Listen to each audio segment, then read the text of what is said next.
Thank you. Governor Ron DeSantis is also expanding the number of vaccine sites for people with underlying health conditions. On your sides, Kaylee Tracy joining us live to tell us about the new executive order. So Kaylee, tell us where these new spots are opening up.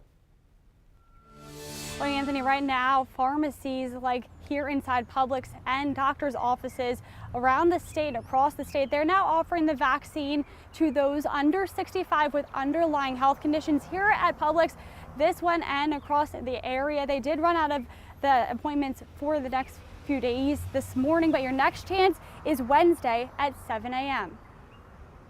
And this is dose one, guys.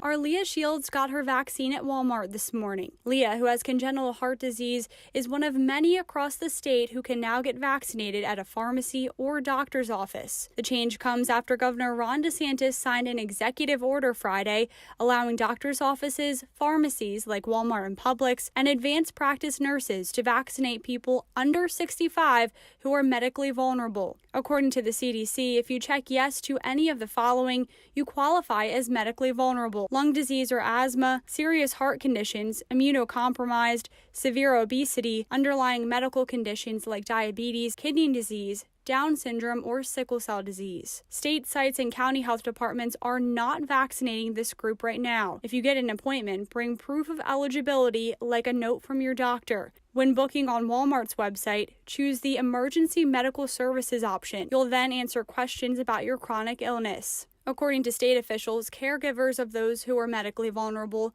cannot yet get the vaccine.